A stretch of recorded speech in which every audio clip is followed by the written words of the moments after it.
Hello again, Brian. We've got the transmission apart on your 97 Dodge. This is what it looks like when it's all apart. I'll go over some things I found on the inside with you, and Eric or Amanda will contact you with cost estimates. We'll start with the pan, and the whole reason why we said the unit has to come out.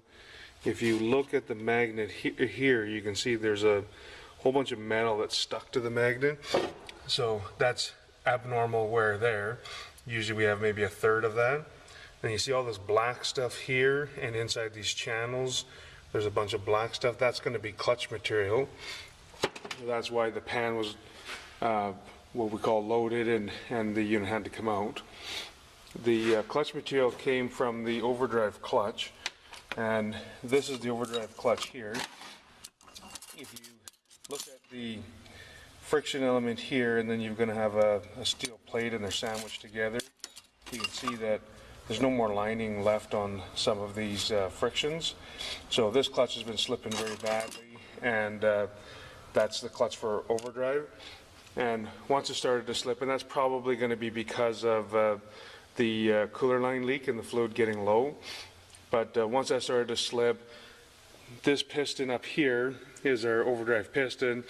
It would have come out of the bore, and then you can see that the seal here is cut. So this is what we found inside the pan, was a piece of that seal. The rest of the clutches themselves and the bands, this is the low reverse band. It looks okay, not a lot of wear, it hasn't been slipping. This is our intermediate band, which comes on for second gear, and it really hasn't been slipping either. This is the direct clutch, or the front clutch. It comes on in third and reverse. You can see a fairly uniform color on the friction. The steel doesn't have any heat checking, so this has been slipping just a little bit, because that's what the clutch should look like, and this one has a little bit of darkening there. On the rear clutch, or the forward clutch, this is what the friction should look like, but you can see these ones here are all darker, so this clutch has been slipping. The pump itself, we have to clean it still, but it looks to be okay.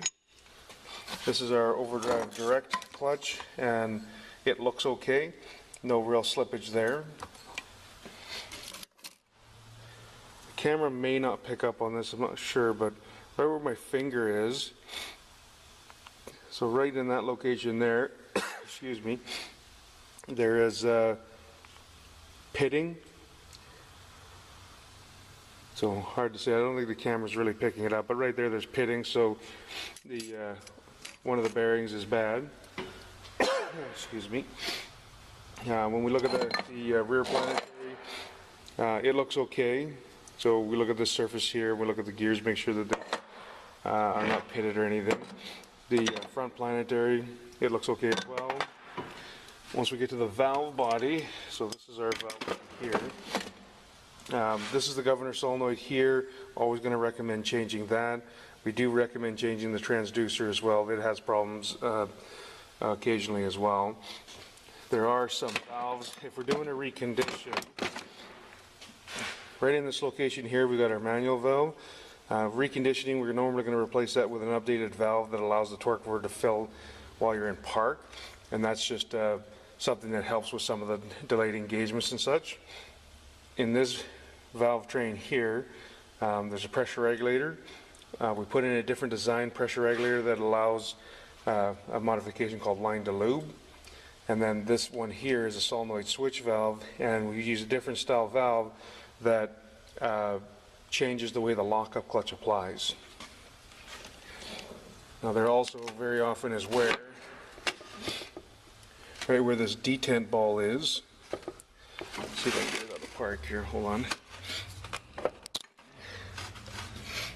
So if you look down at the detent ball, when I'm wiggling this, you can see that ball, this ball right here, you can see that it's wiggling, and that's going to be wear inside of this bore, and that should be addressed because that affects where the manual valve gets situated. So if it wears enough, this valve may come out of position, and then you might have some delayed forward engagements, and it'll burn up the forward clutch as well. So we're going to need to address the wear there. So as I said, Eric or Matt will contact you with the cost estimates, but now you know what we found inside. Thanks.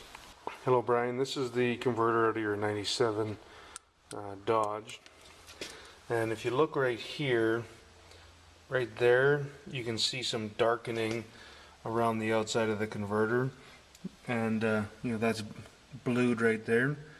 And the lockup clutch inside the converter, there's another blue spot. The lockup clutch inside the converter is runs right along there. So when we see this, we know that the inside of the converter, the lockup clutch, has been slipping. So in this case, your torque converter is going to have to be replaced.